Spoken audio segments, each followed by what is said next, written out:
Assalamualaikum warahmatullahi wabarakatuh. Di sini saya Messi Safana Jinan Fauzia dengan NPM 2513034052 dari kelas 2025C. Di sini saya akan menjelaskan tentang peta lempeng tektonik dunia yang telah saya buat pada kertas A3 ini. Nah, saya akan menjelaskan profil dari beberapa lempeng yang telah saya buat ini, serta arah pergerakannya dan juga fenomena-fenomena apa yang terjadi pada batas-batas lempeng ini. Nah, pergerakan lempeng tektonik itu ada 3, yaitu konvergen, divergen, dan juga transform. Nah, kalau konvergen itu adalah pergerakan lempeng yang saling mendekat. Nah, kalau yang kedua, divergen itu adalah pergerakan lempeng yang saling menjauh. Dan yang ketiga, atau transform, itu adalah pergerakan lempeng yang saling bergeser. Dan pergerakan-pergerakan lempeng tadi itu dapat menghasilkan beberapa peristiwa-peristiwa alam. Contohnya, ada gempa bumi atau pembentukan pegunungan, atau bahkan malah perubahan pada permukaan bumi itu sendiri.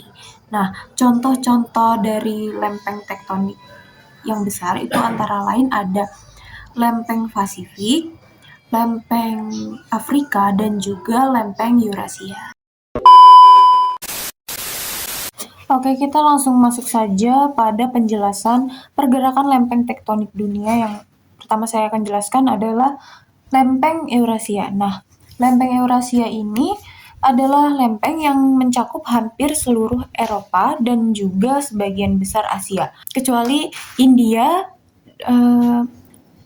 Arab, dan juga beberapa Asia Tenggara.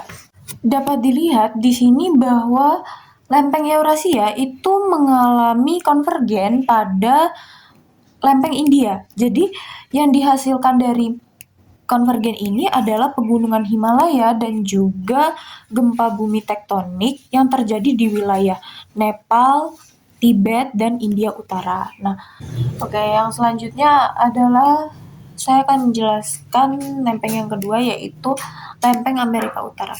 Nah, tapi sepertinya tidak kelihatan kalau saya terlalu megang seperti ini, jadi saya akan pindah posisi terlebih dahulu. Oke, saya akan melanjutkan penjelasan saya tadi yang sempat terpotong. Nah, saya akan menjelaskan tentang pergerakan lempeng yang selanjutnya, yaitu Amerika Utara dan juga lempeng Amerika Utara dan juga lempeng Pasifik. Nah, lempeng Amerika Utara sendiri itu mencakup Amerika Serikat, Kanada, Greenland, dan sebagian Meksiko, dan juga dasar Samudra Atlantik. Nah, kalau lempeng Pasifik itu adalah lempeng tektonik terbesar di bumi yang letaknya itu hampir menutupi seluruh Pasifik. Nah, dapat dilihat kedua lempeng ini mengalami transform atau di mana kondisi kedua lempeng ini tuh saling bergeser. Nah, hasil dari ini sebagai contoh nyata itu adalah patahan San Andreas yang terletak di California, Amerika Serikat, dan panjang patahannya itu kurang lebih 1.300 km. Nah, karena gerakan yang kuat juga, energi itu sering tertahan lalu dilepaskan secara tiba-tiba yang berakibat menyebabkan juga gempa bumi pada di sini. Nah, yang selanjutnya itu adalah lempeng Amerika Utara dan juga lempeng Eurasia. Nah, karena di sini terlihat itu mengalami divergen, berarti pergerakan lempeng ini adalah saling menjauh. Nah, lokasi bertemunya itu ada di Mid-Atlantic Ridge atau punggung tengah Atlantik. Nah, arah gerak lempeng Amerika Utara sendiri bergerak ke arah barat dan juga sedangkan lempeng Eurasia itu bergerak ke timur. Nah, karena interaksi kedua lempeng ini divergen ini, sehingga menyebabkan Samudra Atlantik itu semakin melebar dan juga munculnya aktivitas vulkanik di sepanjang punggung Atlantik. Nah, selanjutnya saya akan menjelaskan lempeng Amerika Selatan dan juga lempeng Nazca. Nah, lempeng Amerika Selatan itu salah satu lempeng tektonik besar yang membawa benua Amerika Selatan. Yang berarti lempeng ini tuh mencakup hampir seluruh benua Amerika Selatan dan sebagian Samudra Atlantik. Nah, kalau lempeng Nazca ini, ia tuh adalah lempeng tektonik samudra yang sangat aktif dan berperan besar dalam pembentukan bentang alam di Amerika Selatan. Nah, dapat dilihat di sini mereka itu mengalami konvergen. Nah, saya tambah tadi dulu tandanya di sini karena tadi sepertinya tidak, atau saya lupa untuk menandai bagian sini. Oke, lanjut. Jadi kalau dilihat di sini itu arah pergerakannya itu adalah konvergen atau saling mendekat, sehingga akibat dari subduksi ini tuh muncullah pegunungan Andes atau pegunungan terpanjang di dunia. Nah, gunung aktifnya juga ada, contohnya itu Cotopaxi dan juga gempa bumi. Nah, selanjutnya itu ada lempeng Amerika Selatan dan juga lempeng Afrika. Nah, ini lempeng Afrika ini itu mencakup seluruh benua Afrika dan sebagian Samudra Atlantik dan juga Samudra Hindia. Nah, dapat dilihat bahwa di sini mereka itu mengalami divergen. Divergen itu berarti kondisi di mana lempeng itu saling menjauh. Karena saling menjauh ini, itu terbentuklah kerak samudra baru, yaitu punggung tengah samudra atau Mid-Atlantic Ridge.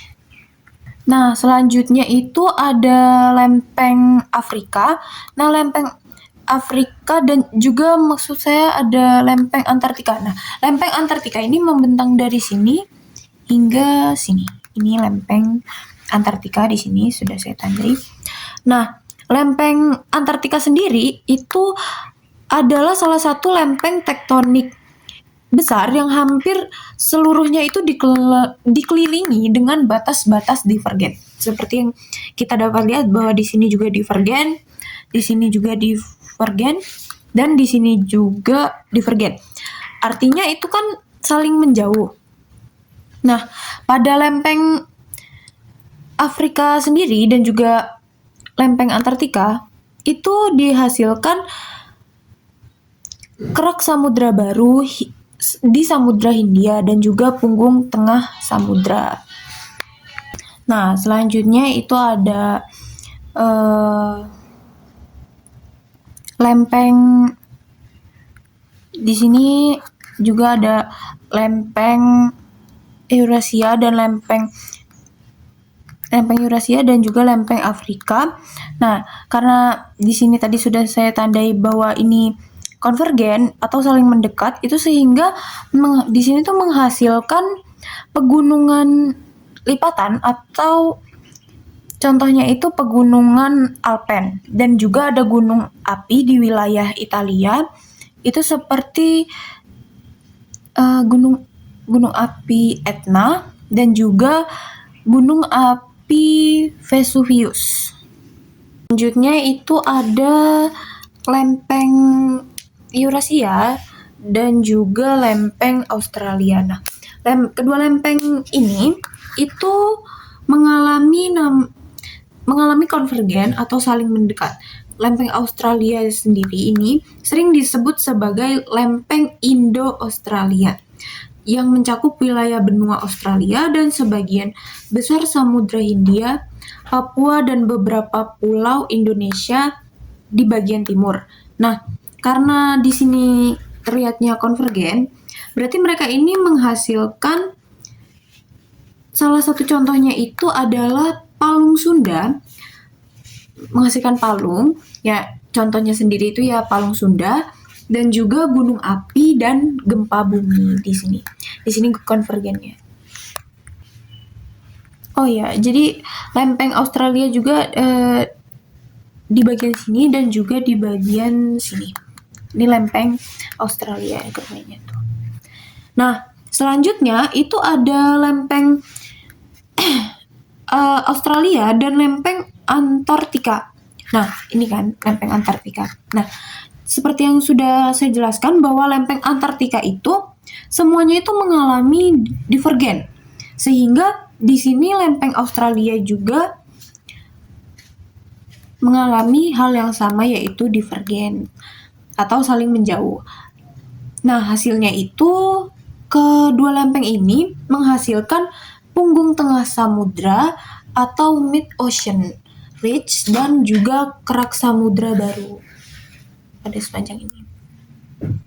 Selanjutnya yaitu lempeng Australia dan juga lempeng Pasifik. Nah, keduanya ini mengalami konvergen dan juga transform. Jadi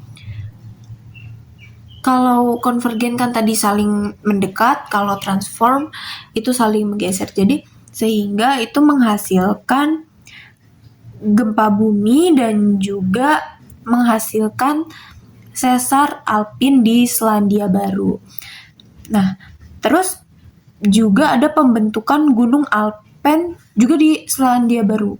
Nah, selain itu konvergen dan transform ini itu menghasilkan cincin api Pasifik. Nah, yang selanjutnya itu ada lempeng Antartika dan juga lempeng Nazca.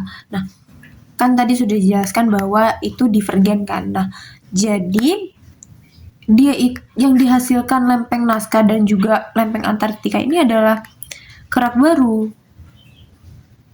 Begitu juga punggung tengah samudra. Gitu. Selanjutnya ada lempeng India dan juga lempeng Afrika. Nah, di sini dapat dilihat bahwa ini divergen, jadi menghasilkan punggung tengah samudra atau mid ocean ridge itu. Nah, contohnya mid Indian ridge dan juga pembentukan kerak samudra yang baru. Lalu di sini ada lempeng Arabia. Lempeng Arabia itu adalah salah satu lempeng tektonik kecil hingga menengah yang terletak itu di timur tengah. Nah, lempeng Arabia ini dan lempeng Afrika itu dapat dilihat bahwa mereka itu mengalami divergen atau saling menjauh. Sehingga mereka itu menghasilkan lembah retakan besar atau Rift Valley dan juga Laut Merah. Nah, selanjutnya kita akan masuk ke lempeng Filipina. Nah, atau ini lempeng Filipina. Nah, lempeng Filipina sendiri itu adalah salah satu lempeng tektonik kecil yang terletak di kawasan Asia Tenggara. Nah, lempeng Filipina dan lempeng Eurasia ini itu di sini dapat dilihat bahwa mereka mengalami konvergen, yang berarti itu saling mendekat. Sehingga yang dihasilkan konvergen ini adalah palung Filipina di sebelah timur dan juga gunung api, contohnya Gunung Mayon. Nah, selanjutnya itu kita masuk di lempeng Nazca dan juga lempeng Kokosa atau lempeng Kokos. Nah, lempeng Kokosa sendiri itu adalah salah satu lempeng tektonik kecil di Samudra Pasifik Timur. Nah, ia itu mengalami divergen pada lempeng Nazca sehingga menghasilkan kerak bumi dan juga punggung tengah samudra. Lalu di sini ada di bawah lempeng Kokosa, lempeng Nazca. Nah, ini kan lempeng Nazca ini juga mengalami divergen pada lempeng Pasifik, sehingga yang dihasilkan itu juga sama, yaitu punggung tengah samudra, kerak samudra baru, dan juga ya gempa bumi. Nah, selanjutnya ada lempeng Karibia. Nah, lempeng Karibia ini adalah lempeng tektonik kecil yang terletak di kawasan Amerika Tengah dan Laut Karibia. Nah, di lempeng Karibia dan ini kita dapat melihat bahwa dia mengalami konvergen pada lempeng Kokosa. Sehingga akibat pergerakan tadi itu menghasilkan busur gunung api di Amerika Tengah. Contohnya itu gunung berapi aktif Guatemala, El Salvador, dan juga Nicaragua. Nah, juga palung laut dangkal di beberapa bagian. Selanjutnya adalah lempeng Juan de Fuca. Nah, Juan de Fuca ini ada tandanya bahwa ini konvergen, tapi ini tidak terlihat. Nah, Juan de Fuca ini lempeng tektonik kecil di Samudra Pasifik Timur, dan dapat dilihat bahwa mereka kan konvergen, jadi saling mendekat sehingga fenomena yang dihasilkan itu berupa gunung api Cascade Range. Nah, contohnya itu adalah pegunungan Hood dari lempeng Juan de Fuca dan juga lempeng Amerika Utara. Itu ada lempeng Scotia. Maaf, di sini agak tidak terlihat, tapi mereka itu mengalami transform. Nah, jadi lempeng Scotia sendiri itu adalah lempeng tektonik kecil yang terletak di kawasan Samudra Selatan dan dekat Antartika. Nah, lempeng Scotia ini dan lempeng Amerika Selatan itu mengalami transform di sepanjang patahan. Patahannya itu transform dari Scotia sampai Antartika, Amerika Selatan. Tadi penjelasan yang bisa saya paparkan. Saya akhiri. Wassalamualaikum warahmatullahi wabarakatuh.